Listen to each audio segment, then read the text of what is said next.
Good. Time is almost 6 o'clock. We're going to call this meeting to order on Tuesday, October 3rd. Next item is approval of the agenda. Motion reads that the agenda for the council meeting of Tuesday, October 3rd, 2023 be approved as presented. Can I have a mover and a seconder? Councillor Burton, Deputy Mayor Kirkby. Any discussion? All in favor? Thank you. Carrie.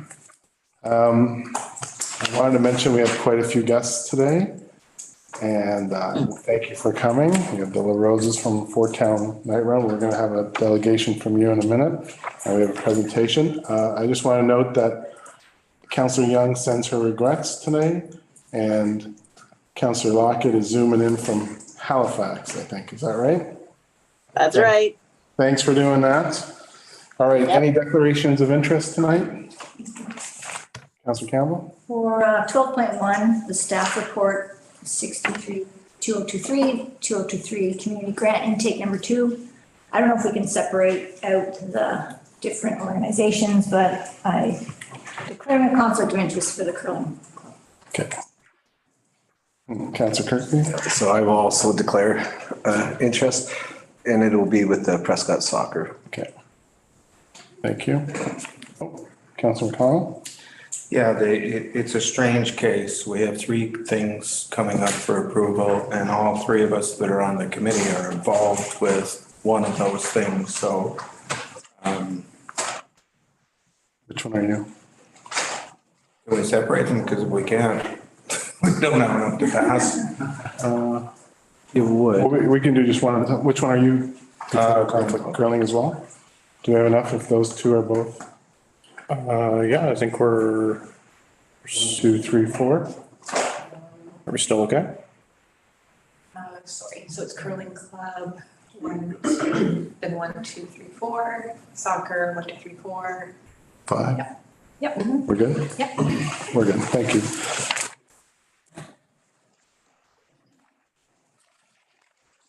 Okay. So we're going to go right to presentations. A good news item. Item 4.1 is a check presentation from the Kinsman Club of Prescott for a donation to the Elaine Chartrand Community Center. Art Hisman, you've got the podium.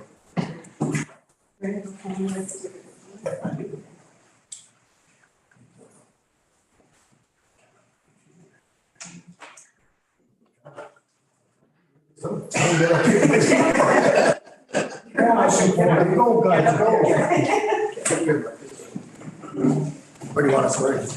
Right there is good, and then we'll get a picture. Oh, The real one. Maybe I should get that. get that before we leave. You want to do a speech? No. No speech. Yep. Hold up your hand. Oh, yeah. Thank you.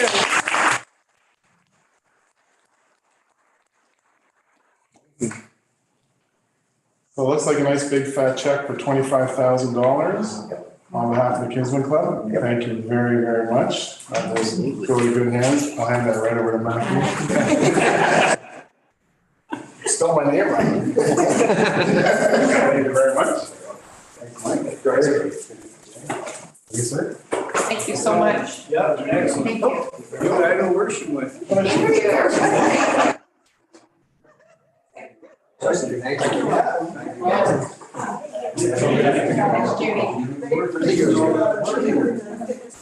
right.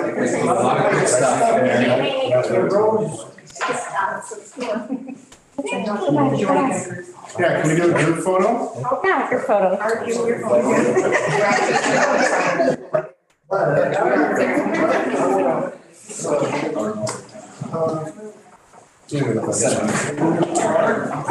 Slide that chair away. Back there.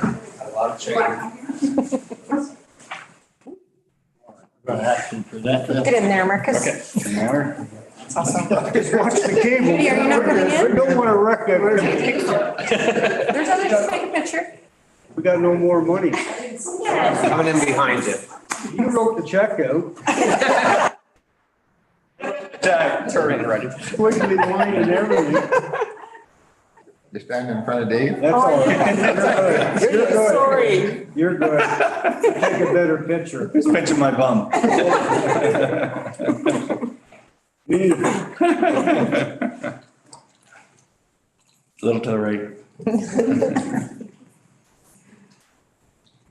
Perfect, thank Great. you. Thank you. Thank you so much. Thank you very much. Thank you. That's a big smile on you. And for those of you at home, they dedicated the fitness room to the kids. As you can see. You go there regularly?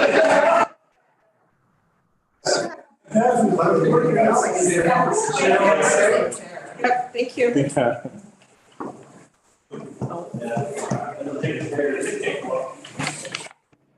Okay. All right, next item is delegations, 5.1 from Michael LaRose and Julie. Here's yours, sir. Yes, it's the best spot. So we want to let you guys know about the Greater Fort Town Area Charity. We did our AGM over in June. It's all on the website. Last year was a really powerful year for the Youth Movement Project. We actually ended up on a number of nights actually maxing out at 25 with a number of kids. So it's a lot of fun, and getting a lot of the guest coaches to come in and everything was really cool. So definitely we were very happy with also some of our fundraisers, and we're able to actually give ourselves enough money for our budget, but also allow for $3,000 to go to other community groups that were in Prescott. So the Scouts, Cadets, so they ended up getting part of the pie in a sense. So we were very happy about that. So other than that, we're starting back really strong this year with the Youth Movement Project. I'm going to turn that over to Julie. She can let you know a little bit about what's been happening. We started 2 weeks ago, and the last one that we had last week, we already had 14 kids registered after only 2 weeks. So that's really promising, and a lot more interest still coming up. So yeah, we have some different guest coaches coming in, and we're going to be using the nice weather tomorrow night to do some outdoor activity as well. So it's really exciting to see these young people come in and be active and have time to talk about mental health issues and get a nutritious snack and some socializing too. We have a wide range of ages from grades 4 to 12. So that gives some mentorship opportunities as well for the younger kids and the older kids. So it's been a really positive event for them. And we've got a new program coordinator, Axel. He was there last year as one of our guest coaches, and he works with the Y, and he's been fantastic. And he updates the Facebook page. So Youth Movement Project also has now a Facebook page where everything about the Youth Movement Project is happening. So it tells you what's coming up. And of course, it brings us to our last one, which is the Fort Town Night Run. It's our big fundraiser. I don't know if it's sad news. This will be my last year as president of the Greater Fort Town Area Charity. And so we're kind of going out with a bang, in a sense, for myself at least. So being that next year is May 4th, and I can't stop myself, we're doing Star Wars again. And so as you can see, that is the logo that we kind of designed, and it'll be on the t-shirt for the Fort Town Night Run. And then if you go to the second one, go for the third. Yeah, that's going to be our medal. As you can see, what we've done is that we took a little bit that idea of, coming into Prescott, that lovely artist portrayal of the town in different layers. And what I love about this, that Julie then also added just like the arena in the back, right? Like you can see the new arena. And so there's a few things in there that I thought that Julie did that was really fantastic. And of course, I can't stop myself, it's the Prescott Rebels. We're going to fight the Empire. So we're going to have all kinds of people coming in. As you can go back to number 2, we even had a lot of fun. We really wanted this to stay in Prescott. So I'm just going to come here to the screen just for the fun of it. So of course, we got the Boonta Run for the kids, which by the way, that's a pod racing, if you ever remembered from Star Wars episode 1. Anyway, we're going to have that for the kids going around the fort for the 40K. And then, of course, if you're doing the 3K, it's the Meridian Trench. If you all remember episode 4, that's the one basically where Luke Skywalker goes down into that trench to actually put the bomb in and Darth Vader gets thrown out. So basically that would be the 3K. And then, of course, the Kessel Run, which of course is Han Solo's famous run, basically will be our 5K, and then the Outer Rim will be our 7K. You can see that by the way that we actually measured it. We're bringing everybody to different parts of town. And so with the 3K, you're really into this area here. 5K was always, go down to the two parks, so the Arboretum and the other park, and to go towards the upper park. But what I love too is that in the 7K, you can go around to the train station. So it really leaves, now I know I'll be working with Matthew really closely on wondering if there'll be construction anywhere. So definitely we'll be working hand in hand on that. But to make it even more fun, there's a few things I'm also going to hopefully add to this. So games for the runners in a sense to kind of discover a little bit more Prescott. So one of them is going to be find my Grogu. So I'm going to put a Grogu somewhere on the run, and people, if they see it, they'll let me know, and they'll be entered into a draw. So we'll have fun. But also we're hoping to get battle for stations. So have different areas where basically we'll have Jedis and Sith fighting each other, and stormtroopers and that kind of stuff. So it'll bring the community all together in a sense. And so why am I bringing this up so early? Because there's so many months before May. We're really wanting to break this all about Prescott. So when we're talking about, we'd love to have Leo Guevin open again like we did last year.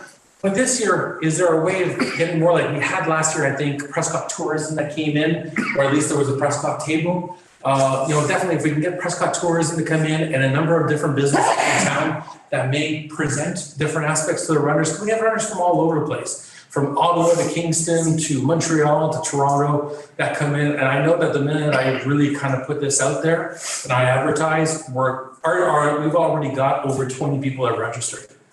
And I didn't do much. All I did was, look at the medal. And immediately we had people registering. So I know the minute I publish this, it'll go out. So advertising will be a little bit of it will create an avalanche. So having a lot of people come into town, I always wanted them to see every part of Prescott in that way. So if there's ways, so I'm inviting.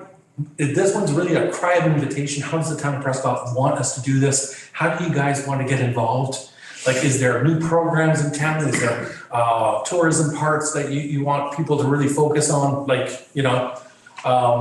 So definitely, so we are definitely making a call for, of course, everything that we did like last year. So basically, we made a formal application for the arena.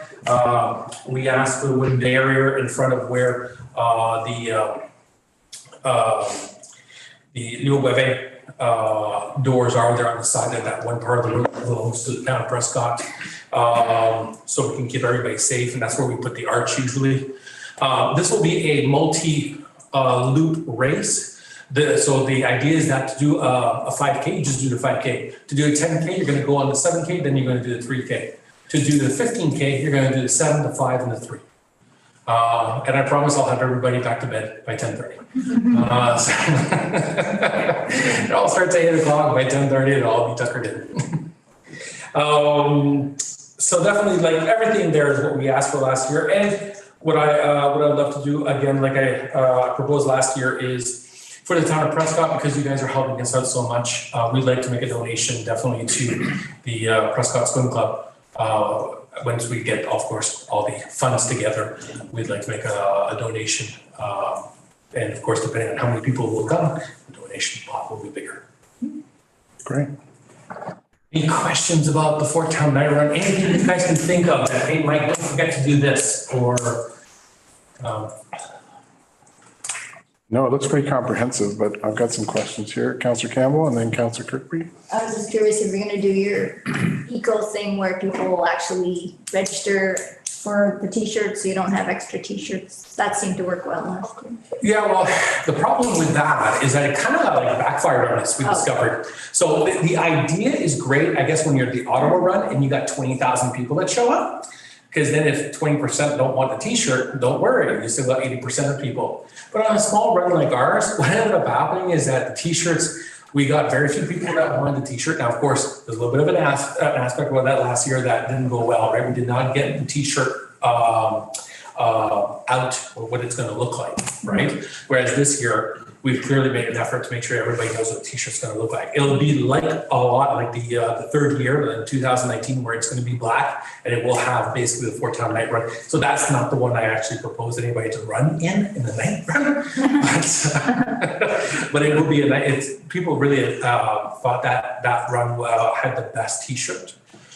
So when you buy in small quantities, under 100 or so, what ends up happening is the price becomes so astronomical, you might as well have paid for 300. So we decided, the same thing was for the medals. And so we decided, you know what, everybody's gonna get a medal, everybody gets a t-shirt. But we will have a cutoff. There will be a cutoff date again and we will all need my t-shirts at that point. Good, good. Thank you, Councillor Campbell. Councillor Kirkby? Thank you through you, Mayor Shanker. Just on how many folks did you have last year? I know I was down there and there was quite a few. There was a lot of good energy. Yeah, there was, I think, about over 250 runners, if I remember well. Yeah. And we had what, 60 or 50 volunteers, was it on the course? Or 60? Something like that. And the volunteer coordinator, she know these. Sorry, so it's very personal. But yeah, we had every corner covered and yeah, we had about 250 for a 5K only. That was pretty impressive. Yeah, because it was only 5K. Yeah, we had also the Small 1K for the kids. Right, yeah. But we don't usually count, well, we count them, I guess, in the numbers, but in the total numbers, you can always look at the adults and stuff. So would you expect that number to be higher with the higher? I believe so. If we actually do this right, we advertise now, Yeah. we'll probably reach the numbers we had the 2018, which was pre-pandemic, which was about 400 to 500. And it starts at 8, right? It starts at 6. So at 6 o'clock, you start because we have presentations, we have, words that we want to give out. We definitely have a lot of people that are still finishing registration, getting their race kits and everything like that. Which again, race kit, wow, was it ever amazing to have everything on the table and then people can create their own race kits, which was really nice because I can definitely say all of the town of Prescott stuff got taken first, which was really cool. But at 3M also helped us out a lot with that. And so we were able to get a lot of different companies to actually put different things in front of them so they can take whatever they wanted, whatever it should. So that's the May 4th, and I know what it ties into for you there, is also the opening of Walleye, right? Which means there'll be a lot of boat traffic down at our launch, right? And then coming through Highway 2 from Cardinal, because that's like the mega hub, right? And that's the day that everybody waits, right, to get out. And if you were to go down to Cardinal on May 4th, you won't find a parking spot down by their boat launch because there'll be 40 boats down there, which a good percentage of them will end up downtown Prescott. And that's just, I don't know from a town perspective or from a race perspective, you'll have people zipping downtown boats and trailers. Right, so we'll have to actually evaluate that. What time of night though? Oh, yeah, well, they're a late biting fish. It's not something it's a dusk and a dawn kind of bite, so. Yeah, usually we block that south side parking space, you're right, from 6 o'clock till 10 o'clock. Right. And so. We would have to leave, in my opinion, some kind of way for the people to get up from the boat launch, right? Because there'll be boaters down there for sure. And we're talking about the one over here. Yeah, and then you'll have to think that they'll be coming in and wanting to either go up Boundary or drive straight through your course. So they're coming down on the 5K and 7K, they're gonna go down Centennial Path. And you're right, they're coming right in front, so we'll have to position volunteers to make sure that. Somewhere, right? Yeah. Yeah. And it could And they be the go behind same, you. as long as we kind of direct traffic, maybe up Boundary would be better, so to avoid that. But it is a major weekend for the fishing community along the St. Lawrence. Okay.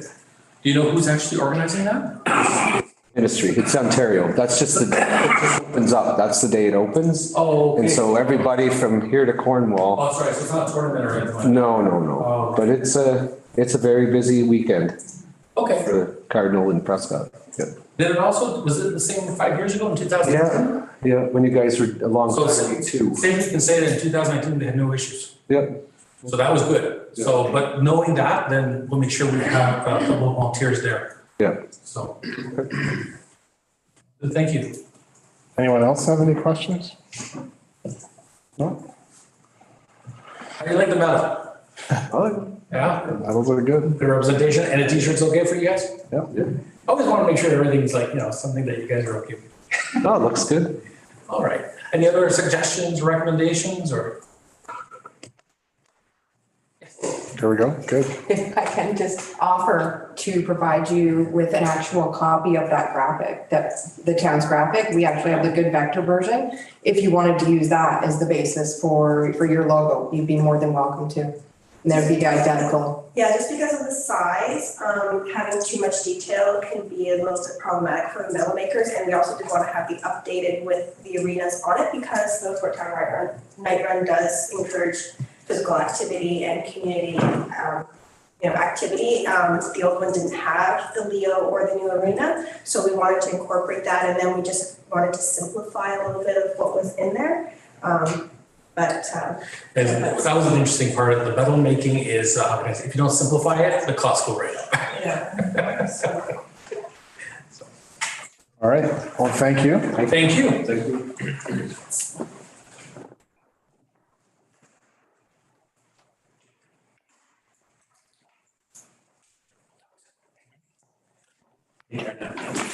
Thank you.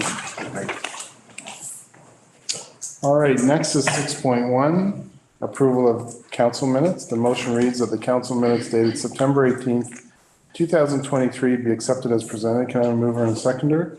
Councillor McConnell, Councillor Campbell. Any discussion on those minutes? No? Seeing none, I'll call the question. All in favor? Good.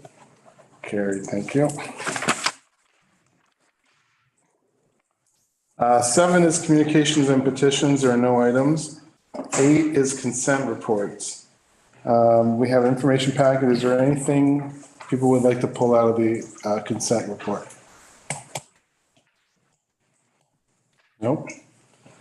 Seeing none, I'll read the motion that all items listed under the consent reports section of the agenda be accepted as presented. Can I have a mover and seconder? Councillor Burton, Councillor McConnell. Any discussion? No. Call the question. All in favor? Carried. Thank you. Okay, 9 is committee reports. Under 9.1 is a report from the Planning Advisory Committee meeting held on September 26, 2023. PAC report 04-2023, site plan 799 Susan Street, cover all accessory building is from our CEO Treasurer, Matthew Armstrong. Thank you very much. So through you, Mr. Mayor, what we have in front of you this evening is just a continuation of a previous report that we've talked about on 799, where Northern Cables would like to add a coverall on their adjacent property on Eliza. So it's already gone through minor variance. That's been approved. There were no issues brought up at the minor variance meeting. We met on last week, planning advisory. There were no kind of comments or concerns. And then this is just bringing it this evening to council to get any feedback there might be. Is there any questions for Matthew? Why are you looking at I'm me? just, because you're looking at me. Usually that means you have a question. No, I think we just, it's through you, Mayor.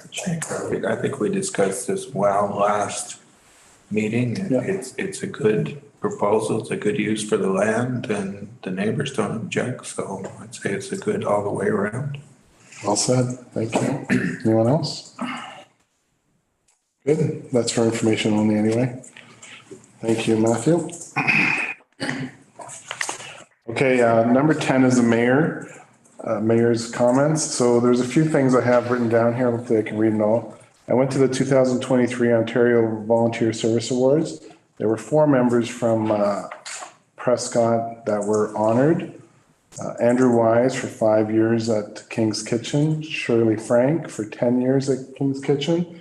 They also celebrated Kevin Castleman, who passed away, but he was 10 years at King's Kitchen, and Valerie Schultz, 30 years at the Grenville Historical Society. So that was kind of nice. I attended also the St. Lawrence Corridor Economic Development along with Dana. That was a good meeting. They're working on quite a few items. All I can say for now is that we're getting full value for our contribution to that committee. I attended the Housing Summit in Kempville on Friday, which was very good. It was there was 200 attendees there, so lots of very good presenters, and a different aspect of what I was expecting. They had a lot of private contractors there that were kind of reiterating their positions and how they could get help, and smaller businesses, not like the big ones. So that was a good one. There's some good ideas out there and some good government funding to help with the housing crisis. And lastly, this morning was Joint Services Committee. It's been a busy couple of weeks. Best thing I could take out of that for Prescott was that there's 4 new ambulances coming to the paramedics. So those are not cheap, but they're just keeping them upgraded. No extra people, just ambulances. Just ambulances, although they just opened one in Westport. So one of the big issues is trying to get their response time down as much as possible, especially for like a cardiac incident. They really want it under 6 minutes. And unfortunately, in some of the outlying areas, it's not 6 minutes. So they're trying, but that's what you're going to get in a rural community. All right. That's it for me. 11 is outside boards, committees, and commissions. So we're going to start with Councillor Kirkby on the wastewater treatment facility board. Thank you, Mayor Shankar. I appreciate the heads up on this one. Did attend the wastewater treatment board meeting, and pretty dry. Long story short, I did have some notes. That the surplus for this year is projected to be 72,000 versus 44,000 that was projected. There's an increase in services although there's a surplus, there's an increase of 113,000, 113,770. We've renewed the contract, or we're gonna, with the OCWA, who have been our providers for the last 25 years in the water and wastewater business. A lot of the costs are just based on inflation and what's going on over in Europe. Services, right? Everybody's services are more. If I missed anything there, Matthew? I think you got the major ones. Good stuff. Councillor Lockett, did you want to talk about the Board of Health? Not tonight, other than I attended, and there's lots of changes probably happening there. But nothing that I want to talk about tonight. Okay, thank you. Councillor McConnell, you got the Heritage Committee? I do. Mayor Shankar, thank you. Heritage Committee met. We're meeting once a month now to take care of it's not really a backlog, I guess. We've got about 30 properties that are not designated. They're listed, and according to the provincial government, we either have to designate them or take them off the list. You can't have something on a list for any more than 2 years these days. So we started this month with 5. We invited the people who owned the properties to appear and speak, and with one exception, they all did. The one exception, I believe, was I'm sorry, I'll take that back. I was going to say it was a non-resident owner, but I don't know that that's the case. I was thinking about a different one. But there was a bit of confusion, I guess I would say. And I guess maybe that's to be expected with the first time that we have done this. And I think it's something that's going to smooth out as time goes on. You kind of learn from your, I'm not going to say your mistakes, but where you can be better. I think the unfortunate aspect of that meeting is we had a bit of confusion as to what was allowed if a house was designated or listed. And we had one person in particular who was dead against having their house designated. But in looking at the reasons why they wanted their house designated, it was a matter of misinformation. Because the simple fact of the matter is it doesn't matter whether your house is listed or whether it's designated. There is very little that you can't do with it. You just have to go through the proper channels and get approval before you do it. So if you need renovations to your kitchen in a heritage home that is going to affect the heritage aspects, that doesn't mean you can't do it. It just means you have to bring it to the property department, show them what you want to do, and odds are it's going to be approved. The only time that might change is if you are looking to change the actual aspect of the house that is the reason it was designated. So for example, if it's the front of a stone house and you want to tear the porch off and put something else on, odds are that's not going to happen unless the porch very closely matches what was there. But it's a matter of understanding what you can do and what you can't do. And there are more things that you can do than can't do. And I think going forward, we're going to try to educate the people coming in more to that aspect before they get here, so there won't be a confusion or misunderstanding like we had. Right. I think that pretty much sums it up. Thank you. Thank you. Question for Councillor McConnell. Sure. To you, Mayor Shanker. Just for the people watching, your house could be designated heritage by somebody else other than the people that are the owners or the residents of the house. Is that correct? Yeah, you're talking, when you say your house, you don't mean mine. No, sorry. Someone's house, no. Yeah. Yes. Certainly, the town or somebody can nominate your house for a designation, and there's different reasons for a designation. It can be perceived as architecturally significant. There's something about the architecture that makes it maybe not unique, but very specific to Prescott. It can be the occupant or occupants of the home in the past.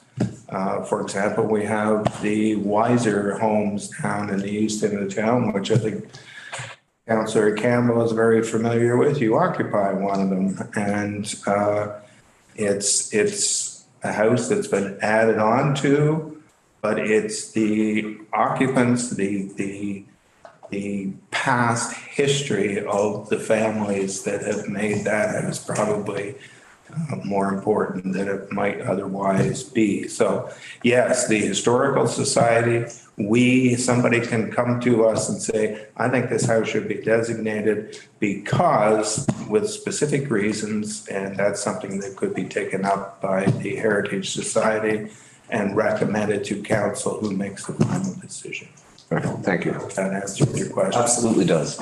Appreciate it. Thank you, Councillor McConnell. Councillor Campbell, you have a fire department update? Yes, so they hosted a golf tournament last weekend, the J. Murphy Golf Tournament, and they raised over $6,000 for Camp Bucko. That's a great feat. Coming up is Fire Prevention Week. I believe you're going to talk about that as well. I think so. But it's running from Sunday, October 8th to Saturday, October 14th. And the theme this year is Cooking Safety Starts With You. So they're going to be talking more about, cooking inside and outside the home. They're also having an annual open house on Saturday, October 14th from 11 to 2.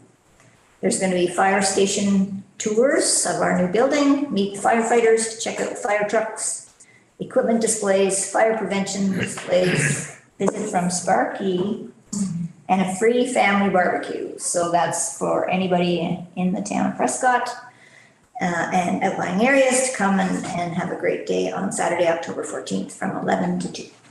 Great, thank you. I should add that I golfed in that tournament and I was able to get 3 other mayors to join us, which was really nice because I use the example of mutual aid, right? We help other fire departments, so it was nice for them to help us, even though we're helping Camp Bucko. Camp Bucko is actually a camp for burn victims, right? So it's a really good cause, and hats off to Chris Veldkamp and his whole crew, Chief Rennie, for running a really good tournament. It was good. I had Councillor Young, but she's not here, but I was on the same committee as her, the Planning Advisory Committee. So I'll just talk about, we approved 3 CIPs. So we approved 3 applications to the Community Improvement Program. One was for the new hotel. That's, we had a groundbreaking last week. One was for Little Barcelona. That's gonna do something, that's gonna open up inside.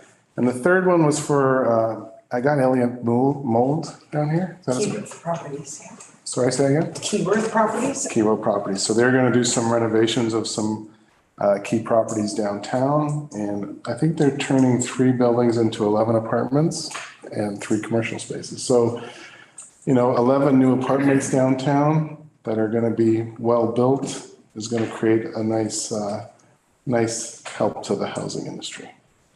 And I think that's it for outside boards, committees, and commissions. 12 is staff reports, and 1 is staff report 63-2023, the 2023 community grant recommendations, intake number 2. So the recommendation reads that council approve the 2023 community grant allocation recommendations for intake number 2, totaling $10,075 in financial support and the in-kind request as outlined in staff report 63-2023. Can I get a mover and seconder, and let's do this right. So we'll get Councillor Burton and Councillor Lockett. How's that? So Matthew, you're going to speak on this report? Certainly. Thank you very much, Mr. Mayor. So as previously mentioned, each of the working group members did have identify a potential conflict. And so in this case, the recommendations were developed by staff. So when we took a look, there was 3 applications that were received. One for Prescott Minor Soccer. We have been providing minor soccer with $5,000 over the last several years, and that is what the recommendation that you see before you.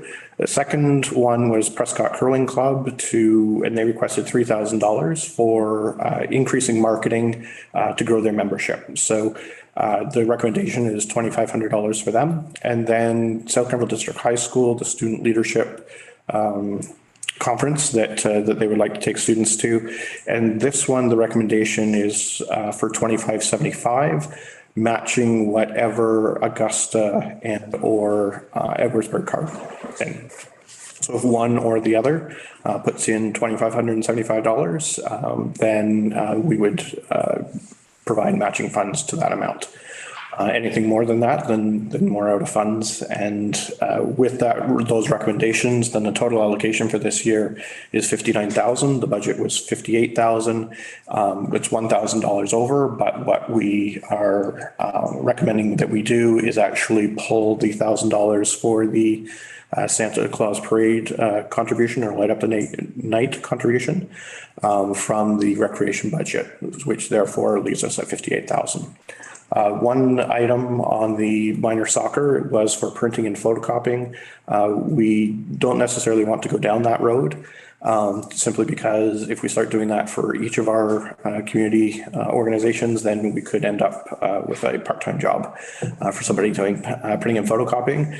But from time to time, they do request room rentals when they're doing allocation of teams, things like that. And if we have no one else using the room, then we're more than happy to waive the fee. The other in-kind request was for the Prescott Curling Club and a spot at the farmers market, just so that they can get in front of people and that sort of thing. And again, I think we're more than happy to be able to oblige that as well. Thank you. Thank you. Any questions for Matthew? I have a quick question, Matthew. Do we try and max out that 58,000 every year? That has been we rarely have gone under 58,000. And so I think over the last 5 to 6 years, we've met that amount every single year. And then this was a way for us to, because if we were to allocate everything, then we would be over by 1,900. So it was a way to bring it back to a figure that we could work with. Good. That's good. It's good that we have that second intake to make sure we use all that money. Councillor Brandon? Thank you. I like it that, that we're supporting the South Granville District High School student leaders again. They came to us last year and asked for some money and then they came back and told us all about their experience, which was really neat. Pardon me? They had a video. Yeah, they had a video and things that what they did and the kids were really enthusiastic and stuff. So just feel good moment right there. And I'm hoping that they come back and discuss what they are doing again. On that note, I think they're having a spaghetti supper this week. They are. So they're doing their own fundraising as Yeah. well, which is what I like to see. You know, they're not just looking for money. I believe that's on Thursday night. Thursday night, yeah. Yep. For the people watching at home, how many? 3? All right, very good. Any other questions for Matthew on this? I'm going to call the question. All in favor? We're doing it separate. Separately. Oh, yes, yeah, that's right. Do you want, So I would break it out into A, B, and C. Lindsay, do you have Okay, so through you, Mayor Shanker, we have right now on the table that council approve in total. I think we're gonna have to amend the motion to break that down. I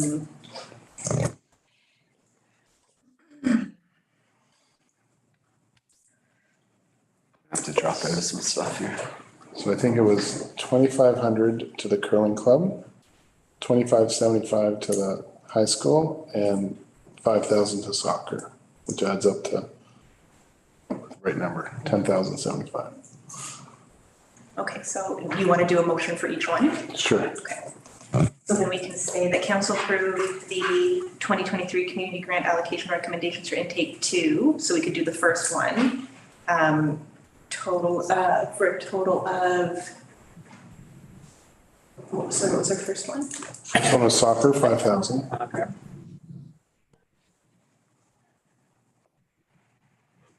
Okay, so I guess my question would be, are the mover and seconder, Councillor Burton and Councillor Lockett, okay to make that amendment to amend the motion to this read? Okay. And are you guys okay with being the mover and seconder for all 3? Yes. Yes.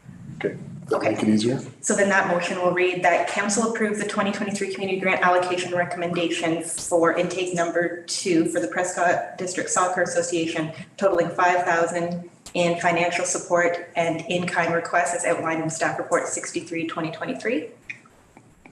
Well said, yep. the room rental request? It would, that's not included under in-kind? Yes, that would be the one included under in-kind, not the other. So you want me to specifically say room rental request? Yeah. Good. Are the mover and seconder okay with that? Yep. Yes. Okay, so that's the first motion then for Prescott District Soccer Association. So I'm going to call the vote and you're going to abstain. That's right. Okay, all in favor? Carried.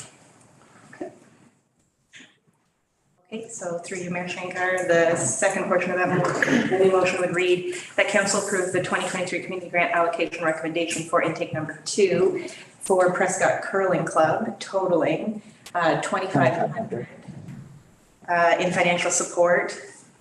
And were the in-kind for that? And the in-kind request is outlined in staff report 63/2023. Okay. So I'm going to call the question and you two are going to sit out. All in favor? Carried. Okay. And then the last one would read that council approve the 2023 community grant allocation recommendations for intake number 2 for South Grenville District High School student leaders, totaling $2,575 and in. So up to $2,575 based on matching contributions from Augusta and Edwardsburg Cardinal.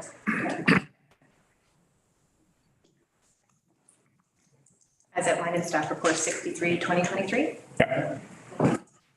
Same mover and seconder, or? The same mover and seconder, and everyone gets to vote. All in favor? Thank you.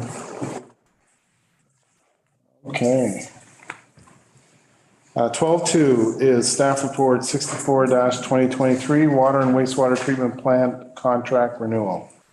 The recommendation reads that council approve the renewal of the water and wastewater treatment plant operation contract with Ontario Clean Water Agency for an additional 5 years with the proposed changes as outlined in staff report 64-2023.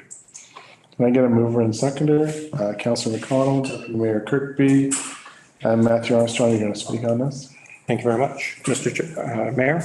So Aqua has been with the town for in excess of 25 years, taking care of both our water treatment and wastewater treatment plants.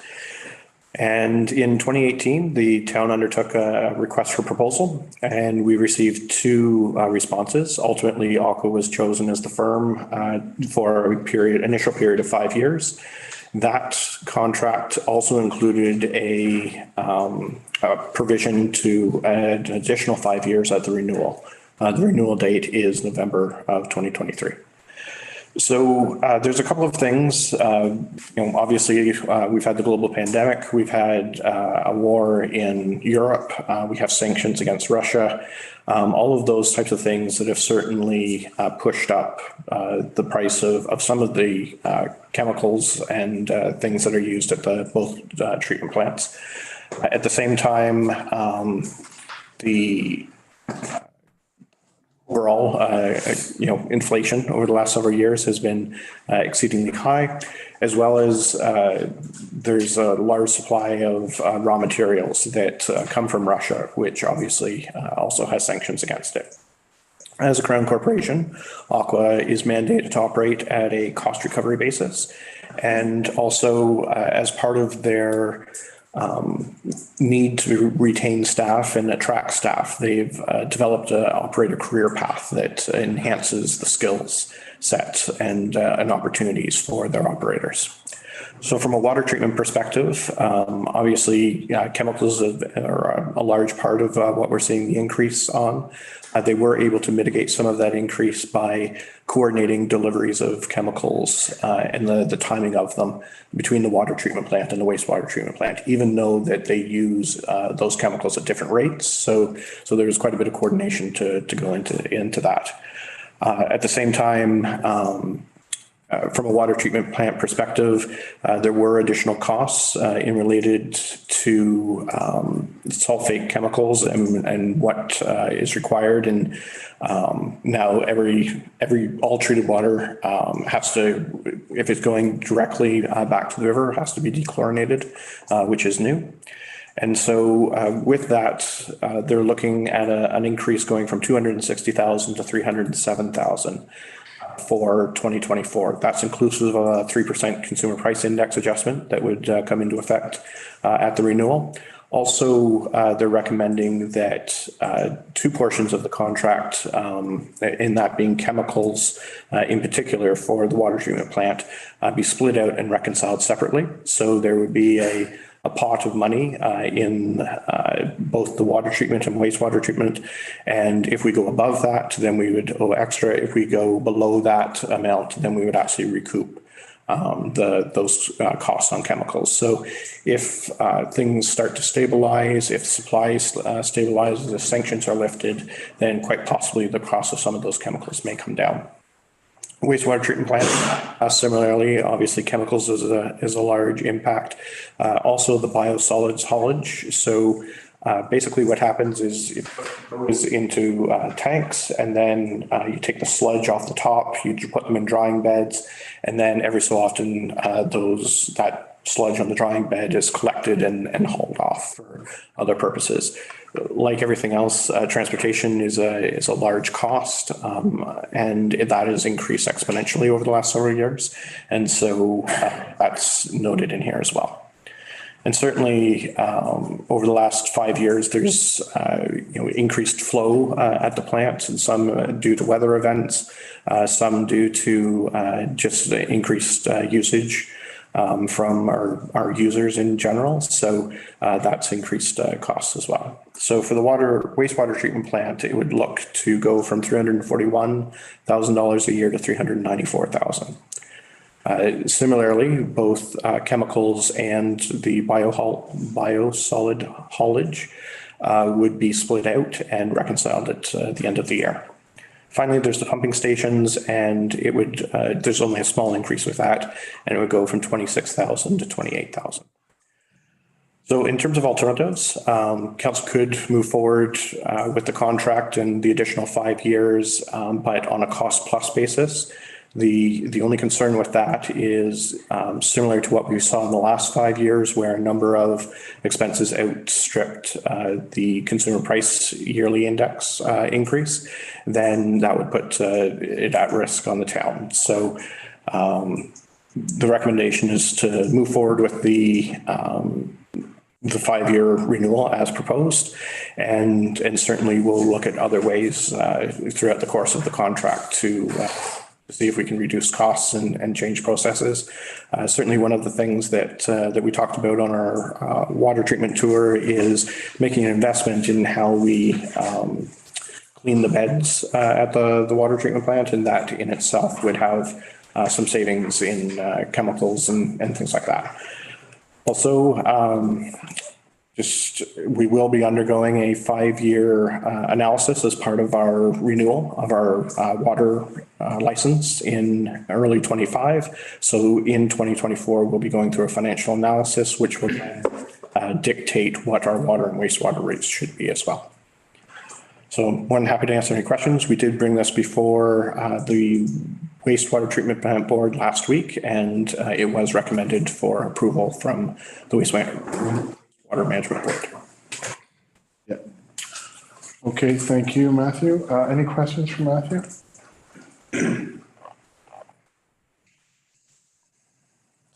So Matthew, just one quick question I have. This phrase that says this represents a 4.3 increase in total expenses. So the 102,000 represents a 4.3%. Of the total budget for wastewater collection, water treatment, and wastewater treatment. And so if I take a total of those budgets, so what I'm trying to do is show in totality, well, the 3 budgets, the 4 that it affects in water and wastewater, then the total increase would be 4.3%. Obviously, it's a much larger increase when you compare the two, but that's a large portion of the costs in those 3 budgets. And do we think this is going to go up like this every year? Nope. So for the next 5 years, it will be tied to the consumer price index. Oh, I see. Gotcha. Okay, good. Councilor Burton? Thank you. Thank you, Matthew, for this report. It's definitely eye-opening, and so many different factors that go on for water treatment or wastewater treatment plant. And I do like it that we are doing a financial analysis in 2024, because that will really bring everything together. It's a great idea. Thank you. And the other thing we talked about at the meeting is we're going to do a tour in October for all of. I do it Halloween. What? Halloween. No. All right. Thank you. So I'm going to call the question. All in favor? Carried. Thank you. All right. Mayor Shankar, I Yes. have to leave the meeting. Okay. So I'm just letting you know. I didn't get kidnapped or anything. All right. You're not coming back, right? I'm not coming back. Okay. Thank To you. the meeting. Dr. Prescott. All right. Thank you, Councilor Lockett, for joining us. Thank you. Thank you. Last man standing. You're gonna win a prize at the end of the night. Just here for the wastewater management. Yeah, I guess so. I didn't know that was such a popular staff report. All right. All right, 12.3 is staff report 65-2023. Closed circuit television grant program update. This report is for information only. Matthew, you've got the floor. Thank you very much, Mr. Mayor. So back in May, we did submit an application for CCTV grant funding through the Solicitor General's office. That was based on recommendation by the OPP as well as taking a look at the violent crime stats. So we were approved for $50,000 of the total of $100,000 for that particular program. And we discussed this at Police Services Board last week. And we will be working with the OPP to determine exactly what locations make the best sense, as well as addressing all of the privacy, access concerns, things like that. So rest assured, this isn't a system where people are watching. It is, if an incident happens, then accessing at that point, and builds on the policies that we passed in 2020 in relation to CCTV. So just wanted to provide an update on that. We will be releasing an RFP hopefully by the end of October because the funds have to be spent by March 31st. Any questions? Councillor McConnell, Councillor Kirkby? Thank you, Mayor Shankar. Is council going to get the final approval as to where these cameras are placed through you, Mayor Shankar? Certainly if council wishes to, that's certainly something that we can make happen. Our recommendations will be based on the OPP and the crime statistics. One thing they mentioned at the Police Services Board is putting it in areas where we can get license plates.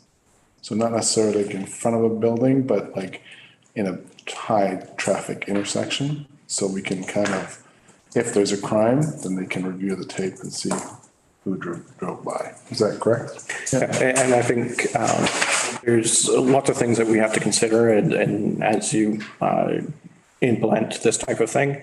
And really the only point in doing this type of program is to get quality footage that you can use. Getting grainy pictures that don't tell you very much is not all that helpful.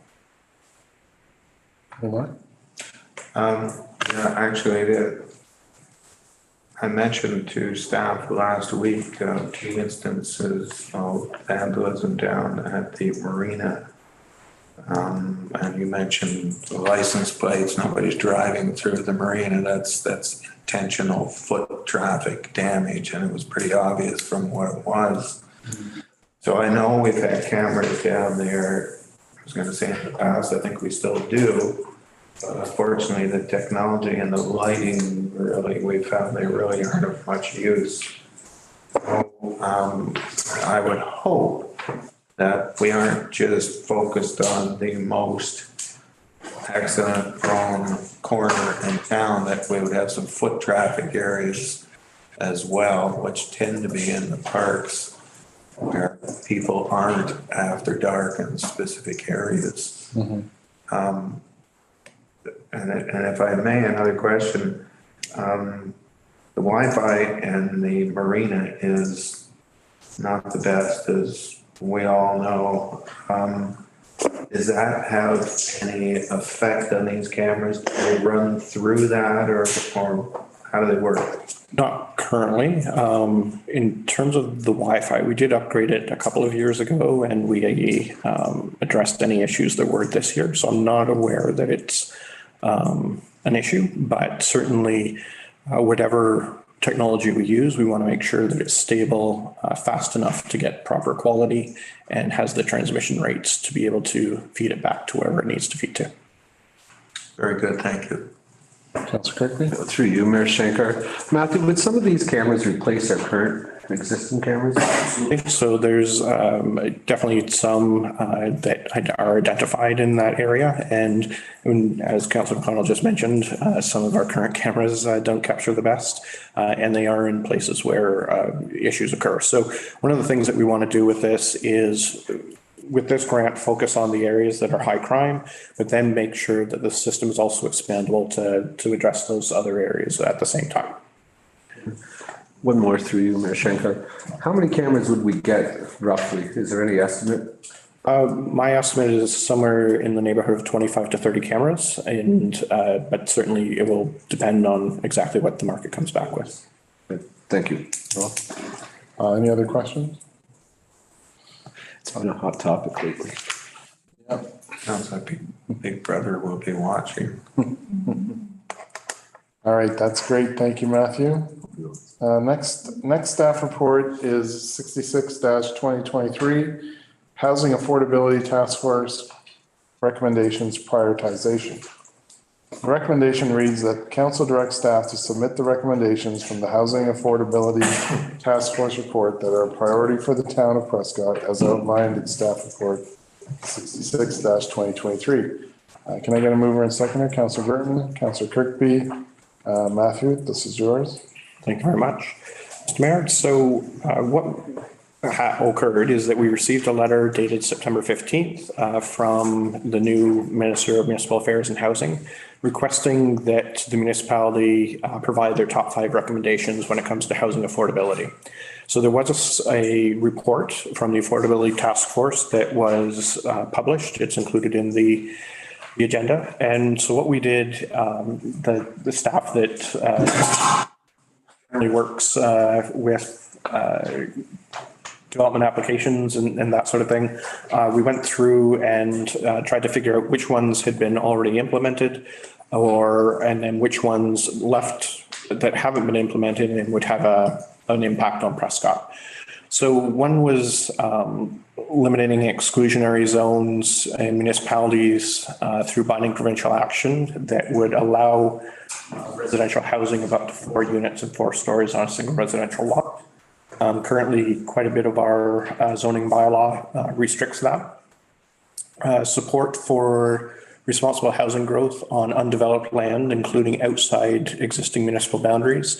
Certainly, we've talked about working with our neighbors in Augusta and Edwardsburg Cardinal to be able to provide services beyond our borders. So I thought that was important as well. Going down a little bit further, simplifying planning legislation and policy documents. I think everyone from staff to developers to consultants all have a feeling that it would be helpful if we had a little bit simpler legislation as well as some centralized documents from the province that allowed us to not have to constantly reinvent the wheel and then allows us to stay within the guardrails a little bit easier. Also, in that vein, creating a common province-wide definition of plan of subdivision and a set of standards of conditions would certainly help as we work through these.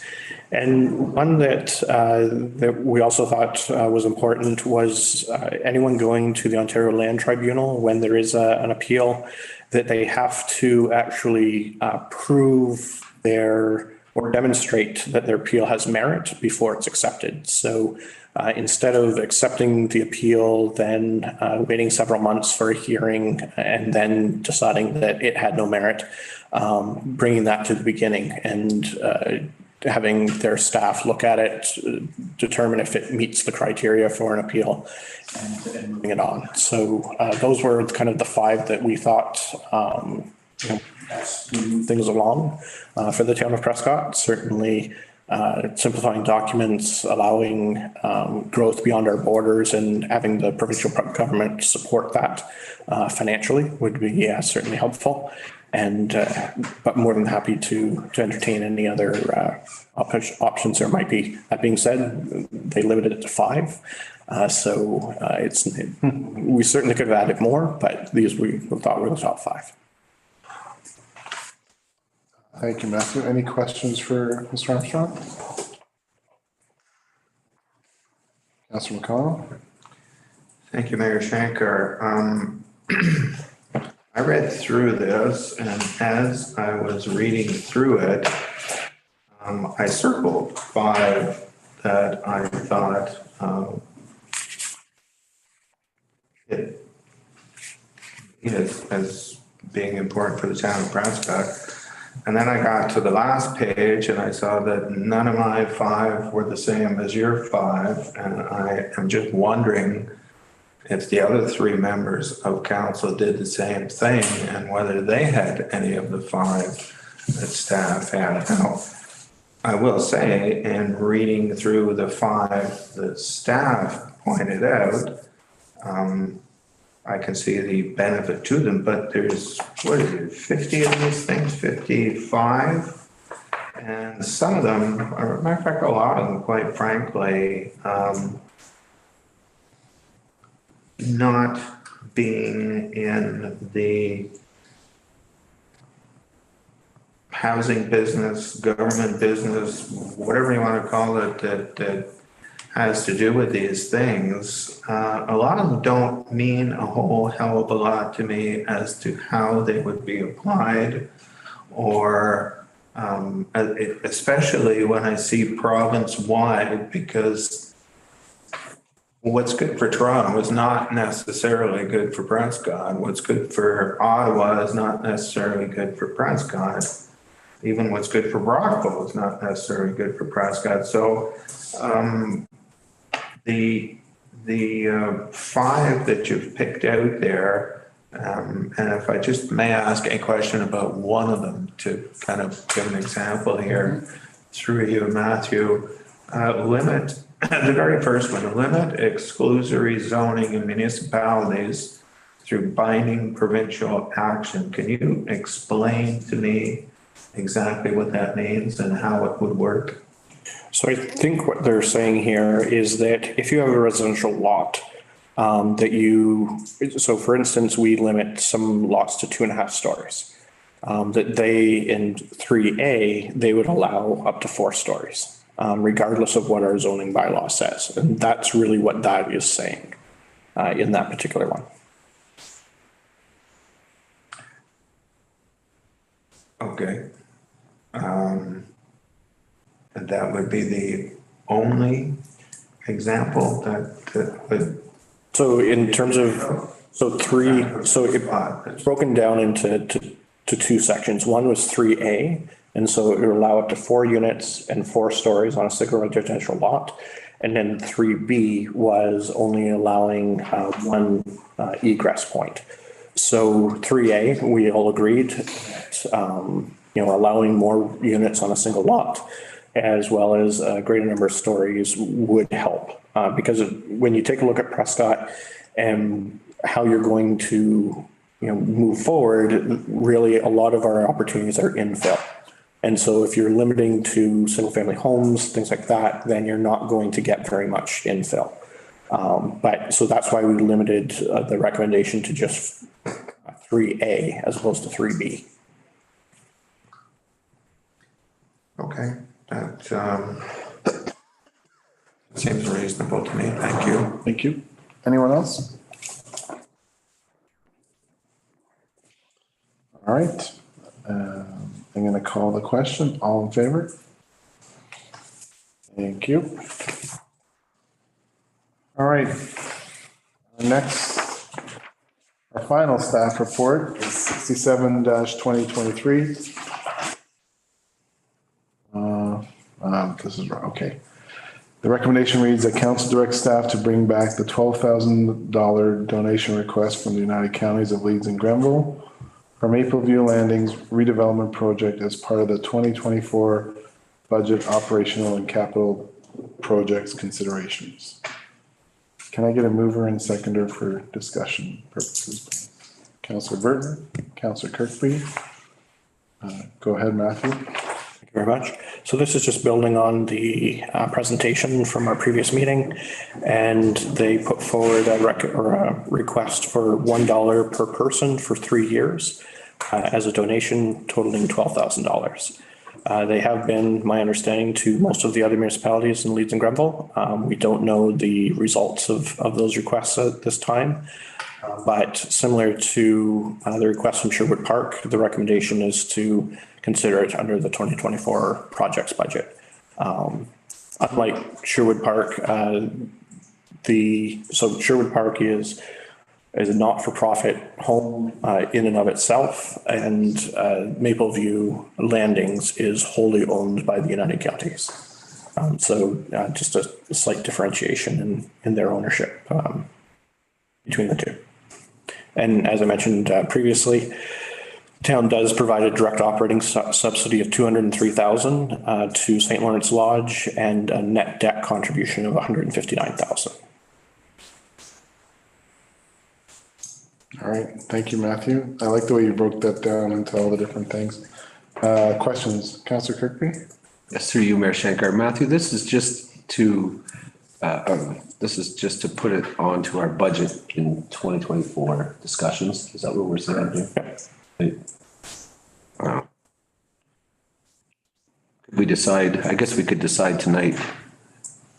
Not with this Not motion. to, eh? Not with this motion. This motion is to put it to the budget. Right, gotcha. Yeah, no, yeah, perfect. No, I've answered my own question actually, so thank you. You're welcome. Anyone else? Councillor Campbell?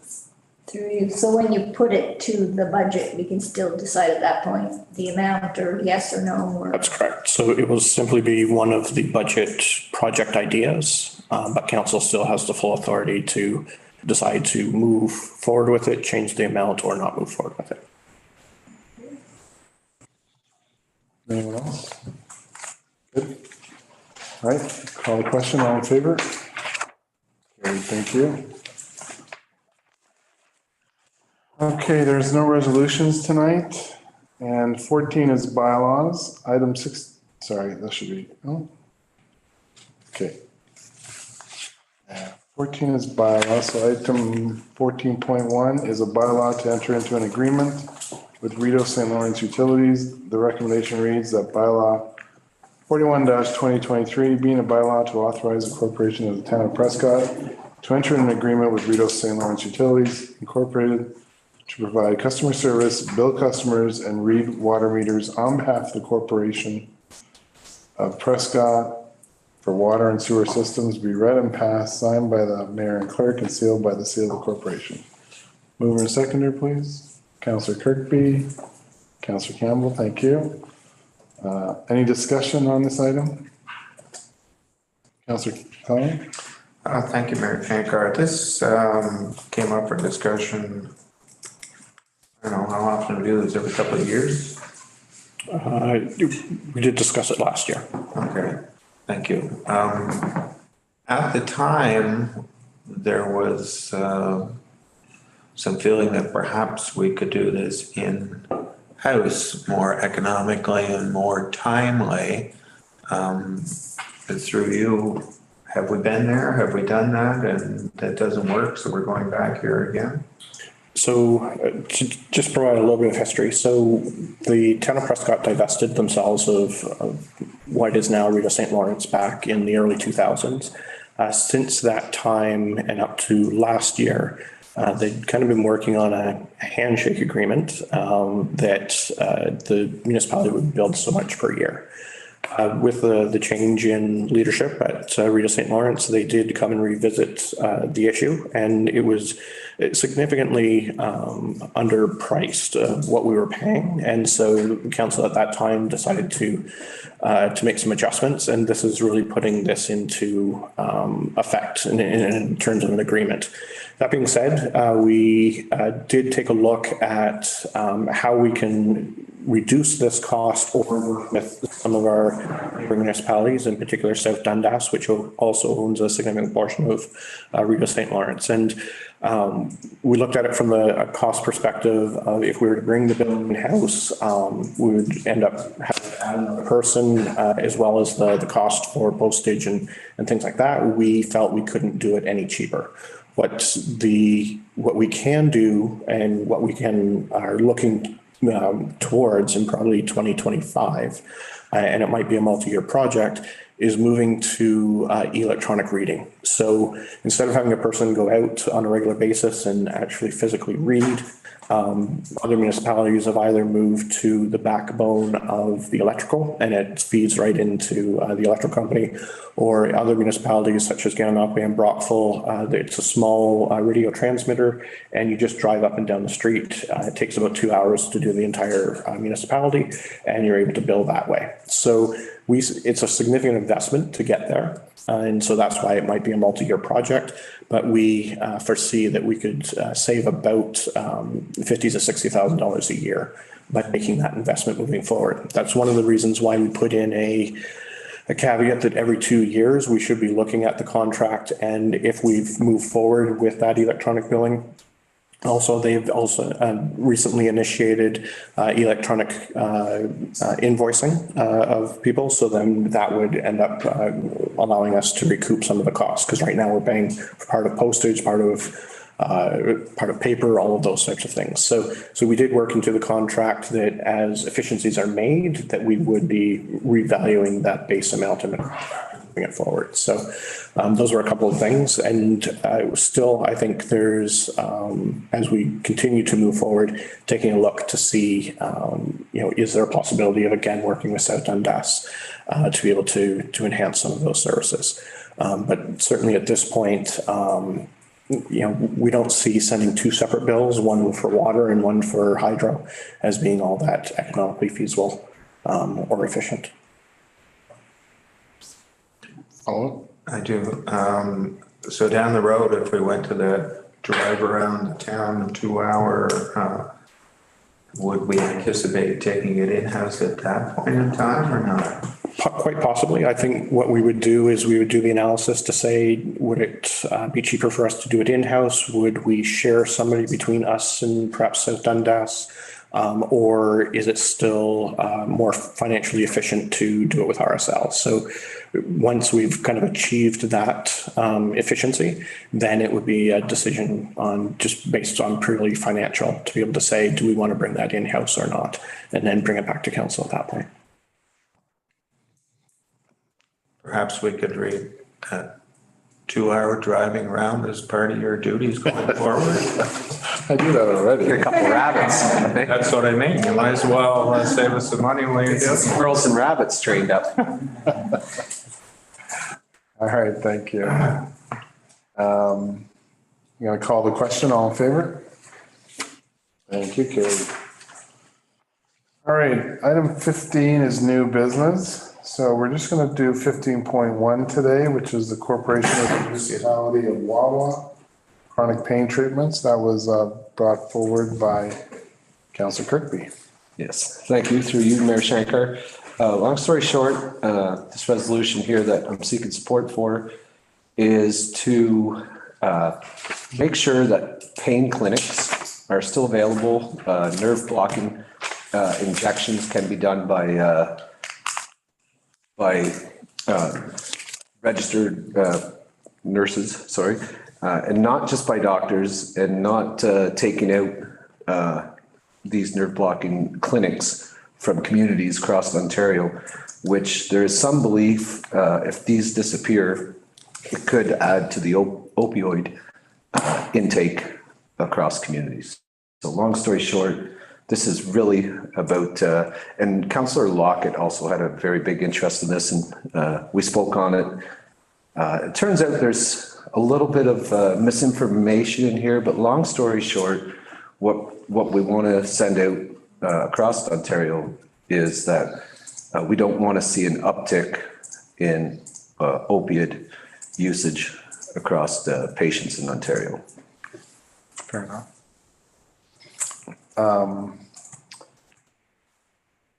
Ms. Velkamp, do we have a motion for that then? Yes, I have a draft motion through you, Mayor Shankar, that Council of the Corporation of the Town of Prescott supports the resolution from the municipality of Wawa regarding chronic pain treatments, and that a copy of this resolution be sent to the Honourable Doug Ford, Premier of Ontario, the Honourable Sylvia Jones, Minister of Health, the Honourable Michael Tibolo, Associate Minister of Mental Health and Addictions, Michael Barrett, MP of Leeds, Granville, Thousand Islands and Rideau Lakes, Steve Clark, MPP of Leeds, Granville, Thousand Islands and Rideau Lakes, and all municipalities in Leeds and Granville for consideration.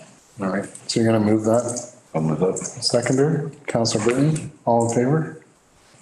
Carried, thank you.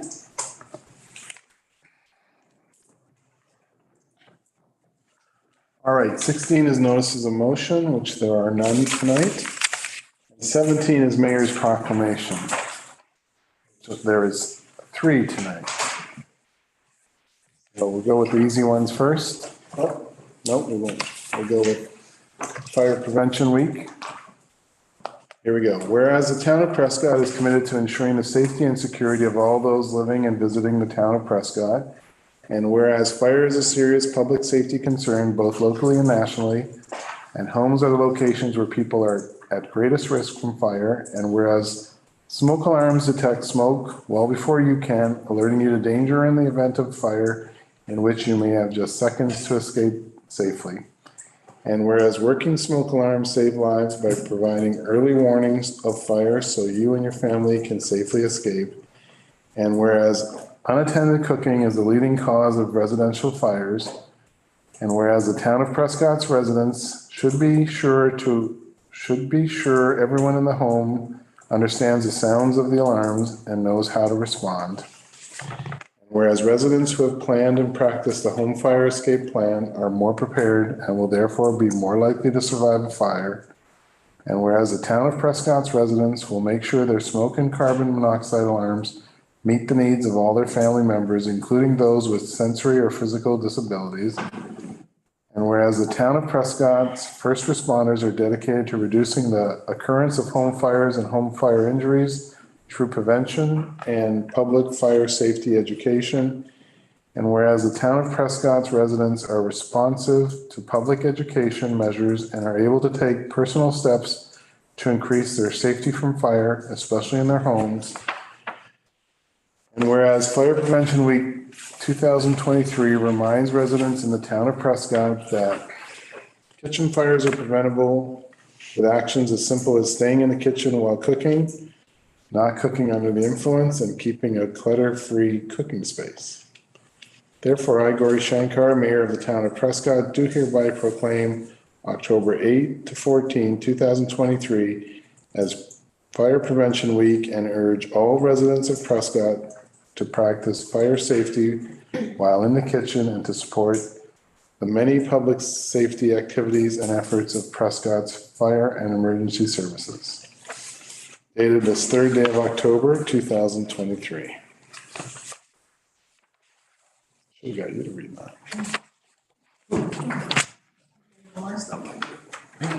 Okay, 17.2 is International Day of the Girl. Whereas the United Nations has declared October 11th as International Day of the Girl, and whereas there is growing recognition around the globe that supports for girls and equality is the key to healthy communities. Whereas the Day of the Girl is about highlighting, celebrating, discussing, and advancing girls' lives and opportunities across the globe. And whereas declarations of support raise awareness about the importance of the International Day of the Girl and the issues faced by girls. Whereas organizations like Girls Inc.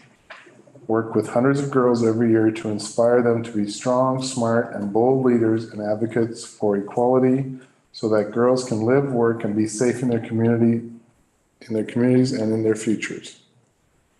And whereas Girls Incorporated of Upper Canada focuses on the development of the whole girl to learn to value herself, take risks, and equips girls to navigate gender, economic, and social barriers and grow up healthy, educated, and independent. And now, therefore, the Council of the Corporation of the Town of Prescott does hereby proclaim October 11, 2023 as International Day of the Girl in the Town of Prescott. Dated this third day of October, 2023. Last is Ontario Cadets Week. Whereas Canada has a dynamic cadet program with numerous cadet corps and squadrons across Ontario, and whereas all cadet programs assist young people to develop skills that serve them well in their transition to adulthood, and whereas cadet programs focus on physical fitness, leadership, citizenship, and teamwork skills, providing experiences not found anywhere else, and whereas cadets are active members of their communities and make valuable contributions to society on a daily basis, and whereas Ontario Cadets Weeks honors the outstanding young Canadians whose unique personal and collective development through cadet programs will help them be successful in Canadian society, as well as recognize those who support the programs directly and indirectly.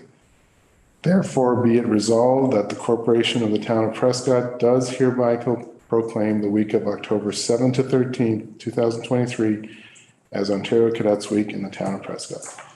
dated today, October 3rd. Any media? Any questions from the audience? No? All right, so item 19.1 is a closed session. So I have a motion that reads that council move into closed session at 7:23 PM to discuss matters pertaining to approval of closed session minutes and a purchase and sale matter under section 239(2)C of the Municipal Act, a proposed or pending acquisition or disposition of land by the municipality, our local board, and that the CAO, treasurer, clerk, economic development officer, and deputy clerk remain in the room. Mover and seconder, please. Councillor Kirkby, Councillor Campbell, all in favor? Carried. We'll give a 5-minute break, and thank you.